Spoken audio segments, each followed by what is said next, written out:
এফালে বিজেপিৰ ১০০দিনীয়া কৰ্মসূচী আৰু আনফালে দলীয় বিসম্বাদত জৰ্জৰিত এতিয়া কংগ্ৰেছ। গেৰুৱা দলৰ দলবদ্ধ কৌশলী আক্ৰমণত দিশহাৰা প্ৰদেশ কংগ্ৰেছৰ সভাপতি ভূপেন বৰা। ইণ্ডিয়া মৰ্চাৰ নিমিলা অংকই জটিলতাত পেলাইছে কংগ্ৰেছক। শোণিতপুৰ লোকসভা সমষ্টিক লৈ বিজেপিৰ গোপন ৰণকৌশল। ইতিমধ্যে সমষ্টিটোত প্ৰাৰ্থিত্ব প্ৰক্ষেপ কৰি কংগ্ৰেছৰ মিত্ৰতাৰ অংকত আউল লগালে আম আদমী পাৰ্টীয়ে।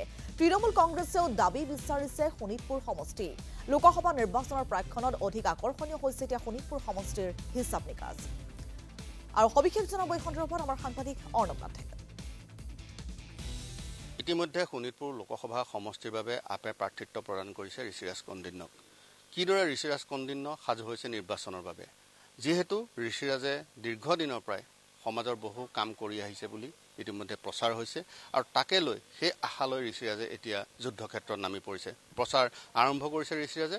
আমি জানিব বিচাৰিম ঋষিৰাজৰ পৰা পোনে পোনে যে যিহেতু ইণ্ডিয়া এলায়েন্সৰ অংশীদাৰ এতিয়াও আম আদমী পাৰ্টি হৈ আছে, গতিকে আম আদমী পাৰ্টীয়ে কি আশা কৰে শোণিতপুৰ সমষ্টিত, একেদৰে ঐক্যন্য থাকিব নে শোণিতপুৰত মূৰকত গৈ পেলাই আকৌ কংগ্ৰেছে ইয়াত প্ৰাৰ্থিত্ব জাপি দিব, কি আশা কৰা হৈছে? যিহেতু এতিয়ালৈকে আপোনালোক ইণ্ডিয়া এলায়েন্সত আছে, শোণিতপুৰত কংগ্ৰেছেও পেনেলত 5জনকৈ ব্যক্তিৰ নাম ৰাখিছিলে, কিন্তু অৱশেষত আম আদমী পাৰ্টীয়ে আপোনাক প্ৰাৰ্থিত্ব ঘোষণা কৰিছে।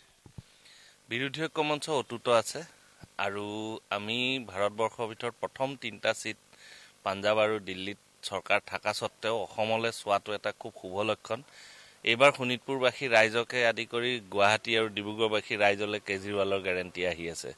আৰু কেজৰিৱালৰ গেৰেণ্টি কেনেকুৱা ধৰণৰ গেৰেণ্টি ৰাইজে অলৰেডি সংবাদ মাধ্যমৰ যোগেদি বেলেগ বিভিন্ন ছ'চিয়েল মিডিয়াৰ যোগেদি দেখা পাইছে।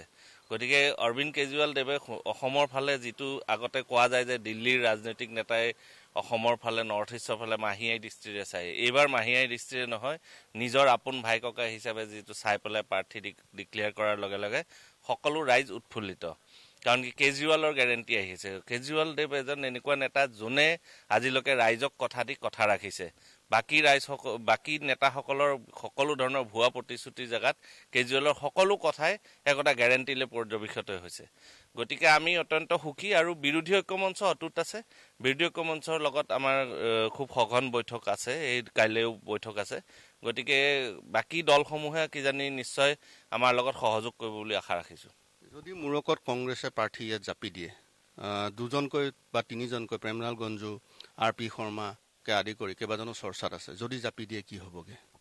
জাপি দিলে জাপি দিব, উপায় নাই, ৰাইজে বিচাৰ কৰিব তেতিয়া। কাৰণ বিৰোধী ঐক্য মঞ্চ হিচাপে আমি প্ৰচাৰ কৰি আহিছিলোঁ আৰু আম আদমী পাৰ্টীৰ নিজস্ব এটা সংগঠিত আমাৰ দলৰ সংগঠন খুব শক্তিশালী আৰু সেইটো বেলেগ আমি এতিয়া আজি জানাত বেলেগ বেলেগ দলসমূহতকৈ যথেষ্ট শক্তিশালী সংগঠন আছে আৰু সেইটো আমি 3বাৰ ভেৰিফাই কৰিছে দিল্লীৰ পৰা আহি বিভিন্ন ছাৰ্ভে টীমে, তাৰপিছত আমাৰ টিকেট ডিক্লেয়াৰ কৰিছে।